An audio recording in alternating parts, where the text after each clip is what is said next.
નમસ્કાર મિત્રો, જય ભારત, જય હિન્દ. સ્વાગત છે તમારું બધાનું લીડર ટ્રેડિંગ ગુજરાતી યુટ્યુબ ચેનલમાં.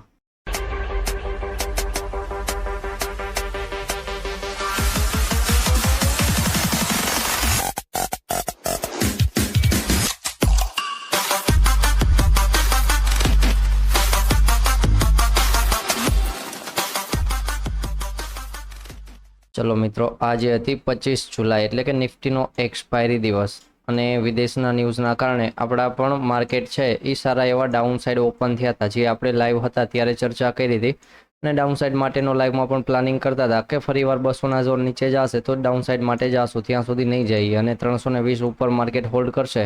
તો સારી એવી અપસાઇડની મુવમેન્ટ જોવા મળી શકે છે. તો પછી માર્કેટમાં શું થયું, આજના દિવસે એક્સપાયરી દિવસ હતો તો ધીમે ધીમે માર્કેટ વન સાઇડ લાસ્ટમાં જોવા જઈએ તો છેક સુધી ક્યાંક અપસાઇડની મુવમેન્ટ જોવા મળી છે નિફ્ટીમાં સારી એવી, કારણ કે મુવમેન્ટ છે થોડીક ધીમે ધીમે આવી છે એટલા માટે પ્રીમિયમ વધવામાં પણ ધીમે ધીમે પ્રીમિયમ વધ્યા છે એવી ક્યાંક મુવમેન્ટ હતી. ખાસ કરીને વાત કરી લઈએ બેંક નિફ્ટીની, તો બેંક નિફ્ટીમાં પણ જે પ્રમાણે કાલના વિડીયોમાં ચર્ચા હતી કે માર્કેટ ડાઉન ઓપન થઈને પુલબેક આપે તો એક ડાઉન સાઇડની મુવમેન્ટ જોવા મળી શકે, તો એમાં પણ 720ના ઝોન નીચે જોવા જઈએ તો પુલબેક આપીને 560ના ઝોન સુધી ક્યાંક સારી એવી મુવમેન્ટ જોવા મળી સારી એવી. પછી માર્કેટ છે ધીમે ધીમે 700ના લેવલ ઉપર પણ આવી ગયો અને 700ના લેવલ નીચે હતું ત્યારે આપણે લાઈવમાં ચર્ચા કરતા હતા કે 700ના ઝોન ઉપર આવશે તો પછી આપણે અપસાઇડ માટે ક્યાંક એક સારો એવો પ્લાનિંગ કરી શકાય. તો માર્કેટે સારું એવું 700ના ઝોન ઉપર આવ્યું અને પછી અહીંયાથી માર્કેટ સારું એવું સાઇડવેઝ જોવા મળ્યું, વચમાં એકાદી કેન્ડલ આવી પછી માર્કેટ ક્યાંક સારું એવું સાઇડવેઝમાં જ ક્લોઝિંગ થઈ ગયું. તો આજના દિવસે જોવા જઈએ તો માર્કેટમાં ક્લોઝિંગ છે એ થોડુંક સારું છે, જે પ્રમાણે ઓપનિંગ હતું એનું ક્યાંક. તો નિફ્ટી બેંક નિફ્ટી બંનેમાં ક્યાંક ક્લોઝિંગ છે એ સારું એવું છે અને ફરીવાર માર્કેટ છે ક્યાંક ક્લોઝિંગ આવ્યું છે 888ના ઝોન પાસે. તો ચલો વાત કરી લઈએ ફરીવાર 26 તારીખ એટલે કે શુક્રવારના દિવસે બેંક નિફ્ટીમાં શું પોઝિશન કરી શકાય છે. ફરીવાર માર્કેટ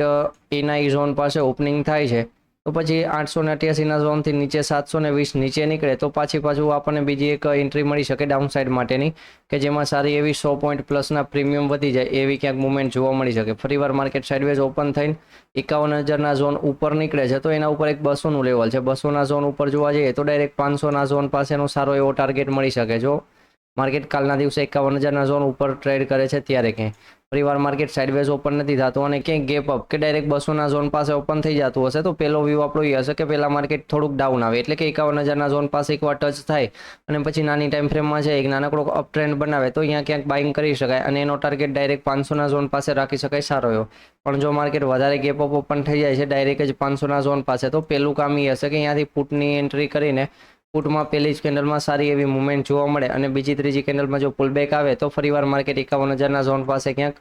સારી એવી મુવમેન્ટ આપી દે. ફરીવાર માર્કેટ ખાલી 51,000ના ઝોન પાસે જ ઓપન થાય છે તો અહીંયાથી એક 51,000ના ઝોન ઉપર છે તો એક અપસાઇડનું પ્લાનિંગ કરી શકાય સારું એવું. સેમ એવી જ રીતના માર્કેટ ઓપન થઈ જાય છે 700ના ઝોન પાસે અને 700ના ઝોન પાસે ઓપન થઈને માર્કેટ ફરીવાર 800 ઉપર ટ્રેડ કરતું હોય તો 700ના ઝોન ઉપર છે એમ માનીને એક અપસાઇડનું પ્લાનિંગ કરી શકાય, એનો પણ ટાર્ગેટ રાખી શકાય 51,000ના ઝોન પાસે. પણ જો માર્કેટ વધારે ડાઉન ઓપન થઈ જાય છે 700ના ઝોન નીચે ક્યાંય તો પછી 700ના ઝોન નીચે એક ડાઉન સાઇડની મુવમેન્ટ જોવા મળી શકે છે આજના દિવસના લોઅર પોઈન્ટ સુધી. અને જો માર્કેટ વધારે ગેપ ડાઉન ઓપન થઈ જાય છે અને 500ના ઝોન નીચે પણ ટ્રેડ કરતું હોય તો પણ ડાયરેક્ટ જ માર્કેટમાં એક બાઇંગ જોવા મળી શકે છે, કારણ કે અત્યારે શું થાય છે માર્કેટ ડાઉન આવે છે બાઇંગ જોવા મળે, ડાઉન આવે છે બાઇંગ જોવા મળે. તો સેમ વસ્તુ કે કાલના દિવસે પણ ગેપ ડાઉન માર્કેટ ઓપન થઈ જાય તો પણ સારું એવું બાઇંગ આપણને જોવા મળે કે 800ના લેવલ સુધી. તો 300 પોઈન્ટનું અહીંયા પણ સારું એવું એક બાઇંગની મુવમેન્ટમાં જોઈ શકાય ક્યાંક બેંક નિફ્ટી માટે.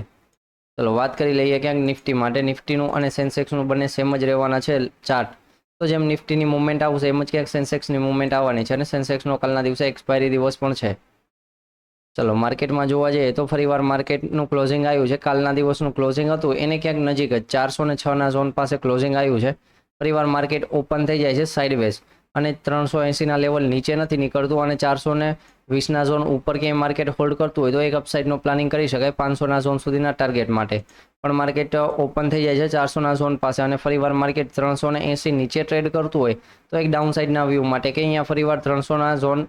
સુધી મુવમેન્ટ અને એના નીચે ક્યાંક 200ના ઝોન સુધીની મુવમેન્ટ જોવા મળે સારી એવી. ફરીવાર માર્કેટ ઓપન થઈ જાય છે ક્યાંક ગેપ અપ સાઇડ ઓપનિંગ અને માર્કેટ 500ના ઝોન ઉપર ને ઉપર હોલ્ડ કરતું હોય તો પછી એક અપસાઇડનો પ્લાનિંગ કરી શકાય 480ના ઝોન પાસે સ્ટોપ લોસ રાખીને. પણ માર્કેટ થાય છે ઓપનિંગ અને ઉપર હોલ્ડ નથી કરતું, પહેલી જ કેન્ડલમાં 480 નીચે આવી જાય છે અને એના નીચે એક ડાઉન ટ્રેન્ડ નાનકડી ટાઈમ ફ્રેમમાં જોવા મળી શકે તો આપણે અહીંયાથી એક ફરીવાર ડાઉન સાઇડની મુવમેન્ટ માટે જોઈ શકીએ કે એનો ટાર્ગેટ ડાયરેક્ટ જ 300ના ઝોન સુધી માર્કેટમાં 200 પોઈન્ટની ક્યાંક સારી એવી મુવમેન્ટ જોવા મળે એવો ક્યાંક ટાર્ગેટ માટે પણ ફરીવાર માર્કેટ ઓપન થઈ જાય છે ક્યાંક ગેપ ડાઉન ઓપનિંગ કે ડાયરેક્ટ જ 200ના ઝોન પાસે ઓપનિંગ થઈ જાય છે તો માર્કેટમાં લાસ્ટમાં જોવા જઈએ તો 2 વાર સારું એવું બાઇંગ આવ્યું છે પણ આજે વખતે પણ બાઇંગ આવે છે અને 300ના ઝોન ઉપર નથી જઈ શકતું અને ફરીવાર અહીંયાથી માર્કેટ ડાઉન ટ્રેન્ડમાં ચાલુ થાય છે અને 200નું ઝોન પણ બ્રેક થાય તો નેક્સ્ટ ટાર્ગેટ હશે એ 24,000ના ઝોન સુધીનો ટાર્ગેટ છે અને 200ના ઝોન નીચે 200 પોઈન્ટનો ક્યાંક ટાર્ગેટ જોવા મળી શકે છે સારો એવો અને જો માર્કેટ ઓપન થઈ જાય છે વધારે ગેપ અપ કારણ કે આજના દિવસે વધારે ગેપ ડાઉન ઓપન થયું હતું અને માર્કેટમાં સારી એવી મુવમેન્ટ આવી છે એની સાથે ગેપ અપ ઓપનિંગ થઈ જાય છે વધારે એટલે કે 580ના ઝોન પાસે તો અહીંયા એક પેલો વ્યૂ એ હશે કે પેલી એન્ટ્રી છે એ ડાઉન સાઇડ માટે જોઈ શકાય કે માર્કેટ એકવાર 500ના ઝોન નીચે આવે અને પછી ક્યાંક અહીંયાથી બાઇંગ જોવા મળે સારું એવું અને ઉપરથી જોઈએ તો એક સારી એવી ટ્રેન્ડ લાઇન પણ અત્યારે જોવા મળે છે પરફેક્ટ ઝોનમાં રાખીએ ત્યારે ખ્યાલ આવે કે હા અહીંયાથી નિફ્ટીમાં એક ટ્રેન્ડ લાઇન જોવા મળે છે કે કાલના દિવસે જો ગેપ અપ ઓપનિંગ થશે તો ટ્રેન્ડ લાઇન ઉપર બ્રેકઆઉટ આવી જશે સારું એવું અને ટ્રેન્ડ લાઇનનું બ્રેકઆઉટ આવશે તો પછી સાઇડવેઝ ઓપનિંગ થઈને અને માર્કેટ નીકળતું હશે તો થોડીક મુવમેન્ટ છે વધારે આવશે કારણ કે સાઇડવેઝ ઓપનિંગ થઈને મુવમેન્ટ આવે છે તો મુવમેન્ટ ક્યાંક સ્પીડમાં અને સારી એવી મુવમેન્ટ માટે જોઈ શકાય છે તેમજ એવી રીતના એક ડાઉન સાઇડમાં પણ એક ટ્રેન્ડ લાઇન લઈ શકો છો કે જે પ્રમાણે કાલના દિવસનો લોઅર પોઈન્ટ અને આજના દિવસના લોઅર પોઈન્ટને મેચ કરીએ ત્યારે ખ્યાલ આવી જાય કે હા માર્કેટમાં એક ડાઉન સાઇડમાંથી પણ ટ્રેન્ડ લાઇન આવે છે જ્યારે ટ્રેન્ડ લાઇન પાસે આવે ત્યારે આપણે વધારે ટ્રેન્ડ લાઇનને જોવાનું રહેશે ત્યાં સુધી ટ્રેન્ડ લાઇનનો છે કલર ક્યાંક આછો કરીને કામ કરી શકાય ચલો મિત્રો જે લેવલ છે બધા એ ટેલિગ્રામની ફ્રી ચેનલ છે એમાં સેન્ડ કરી દીધા છે તો એમાંથી લેવલ પણ મળી જશે ચલો મિત્રો જય ભારત જય હિન્દ મળીએ ફરીવાર કાલના દિવસે લાઈવ વિડીયોમાં